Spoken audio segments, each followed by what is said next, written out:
அன்னைக்கு நாக்பூர் காட்டுல ரொம்பவே பலத்த மழையா பெஞ்சுக்கிட்டு இருந்துச்சு. ராணிக்காகமும் காலுக்காகவும் தன்னோட வீட்டுல இருந்தாங்க. ராணி, இப்படி விடாம சாப்பிட்டுக்கிட்டே இருக்கியே, நம்ம மழை நேரத்துல எங்க போய் இற தேடுறது? கொஞ்சம் கம்மியா சாப்பிடு. என்ன காலு, நான் சாப்பிட்டுக்கிட்டு இருக்கிறத கூட இவ்வளவு சாப்பிட்றேன்னு கண்ணு வச்சுக்கிட்டே இருக்கீங்க. எனக்கு ரொம்ப பசிக்குது. எவ்வளவு சாப்பிட்டாலும் வயிறு பசி தீரவே மாட்டேங்குது. எனக்கு இதுவும் வேணும், இன்னும் நிறைய சாப்பாடும் வேணும். போய் எடுத்துட்டு வாங்க. ராணிக்காக எந்த பொறுப்புமே இல்லாம இப்படி பெருந்தீனி தின்னுட்டே இருந்துச்சு. காலுக்காக தான் ரொம்ப கவலைப்பட்டுச்சு.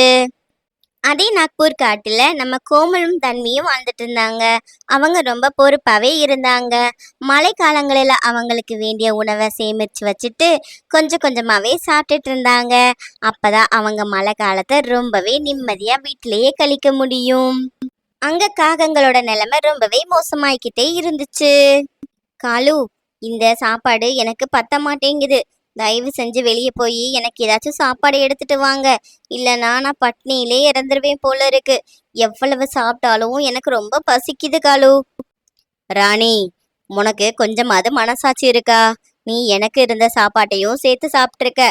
அது மட்டும் இல்லாம நம்ம மழை காலங்கள்ல சேமிச்சு வச்சதையும் சேர்த்தே சாப்பிட்ருக்க. இனிமே எப்படி நாம சர்வே பண்ண போறோம்னு எனக்கு தெரியல. இதுக்கு மேலையும் நீ சாப்பாடு கேட்குற, என்னத்த சொல்றது? அட என்ன காலு, இப்படி முட்டாளா இருக்கீங்க?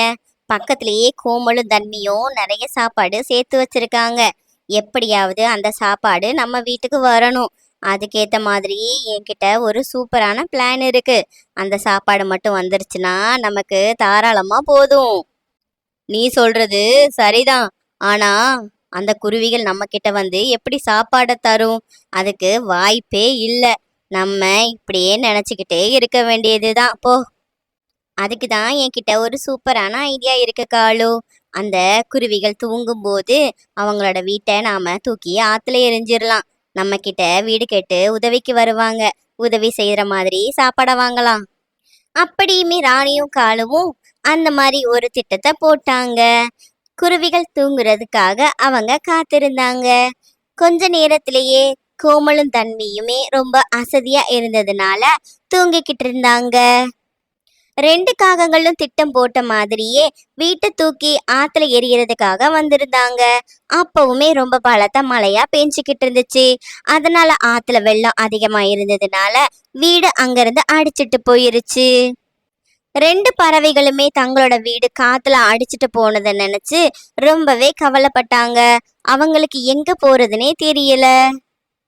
தன்வி, நைட்டு அடிச்ச அந்த புயல் காத்துல நம்மளோட வீடு எங்கேயோ போயிருச்சுன்னு நினைக்கிறேன். இந்த மலையிலேயே நம்ம ரொம்ப நேரம் இருக்க முடியாது. வா, பக்கத்துல இருக்க ராணி காலிட்ட போய் உதவி கேட்கலாம். கோமல், இது என்ன நமக்கு வந்த சோதனை? எவ்வளவு ஆசையா நாம அந்த வீட்டை கட்டணும். இப்படி அந்த வீடு போயிருச்சே.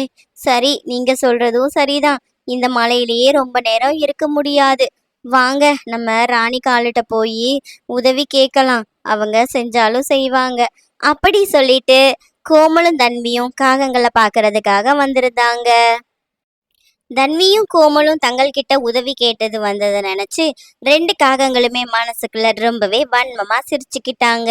ஏன்னா இது தங்களோட பிளான் அப்படின்னு அந்த குருவிகளுக்கு தெரியாததை நினைச்சு அவங்க ரொம்பவே கர்வமா இருந்தாங்க. தன்வியையும் கோமலையும் வீட்டுக்குள்ள கூட்டிட்டு வந்த காகங்கள் அவங்களுக்கு சில பல நிபந்தனைகள் விதிச்சாங்க. அது என்ன அப்படின்னா, கோமல், தன்வி, நீங்க ரெண்டு பேரும் இங்க இருக்கிறது எங்களுக்கு சந்தோஷம்தான். ஆனா எங்களால வெளியே போய் உணவு எடுக்க முடியாது. எங்களுக்கும் சேர்த்து நீங்க தான் எடுக்கணும். நாங்க என்ன சொல்றோமோ அதை கேட்டுதான் நீங்க இந்த வீட்டுல இருக்கணும். அப்படின்னா தான் உங்களுக்கு இந்த வீட்டுல இடம் கொடுப்போம். சரியா? சரி காலு ராணி. ஆனா என்னோட தன்வி ரொம்பவே பாவம். நீங்க அவளை மட்டும் எந்த கஷ்டமும் படுத்தாதீங்க. உங்களுக்கு தேவையான எல்லா சாப்பாட்டையும் நானே எடுத்து கொண்டு வந்து தரேன். அவ இந்த வீட்டிலேயே பத்திரமா இருக்கட்டும். அதை மட்டும் எனக்கு தயவு செஞ்சு செஞ்சு கொடுங்க. கோமல் அப்படி சொல்லிட்டு காகங்களுக்கு தேவையான உணவை எடுக்கிறதுக்காக தூரமா பறந்து போய்கிட்டு இருந்துச்சு. கோமல் ரொம்ப தூரம் பறந்து வந்ததுக்கு அப்புறமா ஒரு அழகான தோட்டத்தை பார்த்துச்சு. அந்த தோட்டத்துல கோமலுக்கு தேவையான எல்லா வகையான தானியமும் பழங்களும் இருந்துச்சு. அதை பார்த்துட்டு கோமல் தனக்கு தேவையானதை சாப்பிட்டுட்டு காகங்களுக்கு தேவையானதை எடுக்க ஆரம்பிச்சது. பக்கத்திலேயே ஒரு சிவப்பு கலர் அழகான பழம் இருக்கத பார்த்துட்டு தன்னோட மனைவிக்காக எடுக்கலான்னு சொல்லிட்டு தன்விக்காக ஆசையா எடுத்துச்சு. அந்த பழம் விஷச்செடி அப்படின்னு கோமலுக்கு தெரியாது. பழத்தையும் தானியத்தையும் எடுத்துட்டு கோமல் வழக்கம் போல காகங்களோட வீட்டுக்கு வந்துச்சு. காகங்கள் வழக்கம் போல தன்விக்குருவிக்கு பழத்தை கொடுக்காம பெருந்தீனியா சாப்பிட ஆரம்பிச்சது. பழத்தை சாப்பிட்ட கொஞ்ச நேரத்திலேயே காகங்களுக்கு ரொம்பவே வயிறு வலிக்க ஆரம்பிச்சுது. பாவம் காகங்கள் ரொம்பவே கத்திக்கிட்டே இருந்துச்சு. ஆனா பழங்கள் நிறைய சாப்பிட்டதுனால காகங்கள் இறந்து போச்சு. இதை பார்த்துட்டு கோமலும் தன்வியும் ரொம்பவே கவலைப்பட்டாங்க. ஆனா கெட்ட எண்ணம் கொண்ட காகங்களுக்கு இது தேவைதான்னு சொல்லிட்டு ரெண்டு பறவைகளுமே அதே வீட்டுல சந்தோஷமா வாழவும் ஆரம்பிச்சாங்க.